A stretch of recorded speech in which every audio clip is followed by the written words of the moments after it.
Hi everyone, welcome back to my channel. ఈ రోజు మా బావగారిది బర్త్డే సెలబ్రేషన్ అయితే జరుపుకుంటున్నాము. ఈ మధ్య అయితే బాగా ట్రెండింగ్ అవుతుంది కదా బర్త్డే సెలబ్రేషన్, మ్యారేజ్ సెలబ్రేషన్ అప్పుడు ఇలా చేసుకోవడం.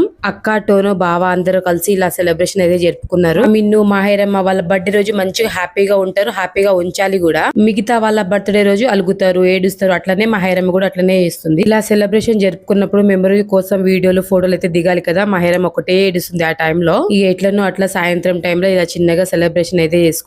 అందరూ బర్త్డే సెలబ్రేషన్ అయితే చేసుకున్నాము. అందరిది ఒకటేసారి లైన్ గా వస్తది మా బర్త్డే సెలబ్రేషన్. నాకైతే ఫ్యామిలీతోని సెలబ్రేషన్ చేసుకోవడం అంటే చాలా ఇష్టం. ఇలా కలవడం కూడా చాలా ఇష్టం నాకు. పార్టీస్, ఫంక్షన్ చిన్నగా చేసుకున్న ఇలా ఫ్యామిలీ మెంబర్స్ తో కలవడం అంటే నాకు చాలా ఇష్టం. అక్క, టోను, బావకైతే కేక్ అయితే తినిపిస్తున్నారు. మా ఆయనకి కొంచెం వర్క్ ఉందనేసి బయటికి వెళ్ళిండు. కరెక్ట్ టైం కి వచ్చి కేక్ అయితే తినిపించిండు బావకి. బ్రదర్స్ బాండింగ్ అయితే వీళ్ళని చూసే నేర్చుకోవాలనిపిస్తుంది. అంత బాగుంటారు. ఎంత మాట్లాడాలో అంతే మాట్లాడతారు. ఎంత ఎదిగినా ఒదిగి ఉంటాడు మా ఆయన. మా బావ దగ్గర ఒక తండ్రికి భయపడినట్టు భయపడుతూనే ఉంటాడు, రెస్పెక్ట్ ఇస్తూనే ఉంటాడు మా బావకి. నేను కూడా అంతే. ఇలా అయితే సింపుల్ గా బయట కార్ దగ్గర అయితే ఇలా సెలబ్రేషన్ అయితే చేసుకున్నాము. అయితే ఇంకా మంచిగా సెలబ్రేషన్ చేసుకోవాలి, ఇంకా మంచి మంచి వీడియోలు చేయాలనేసి అనుకున్నది. పిల్లలు ఒకటే సతాయిస్తూ ఉంటారు. Like, share, subscribe.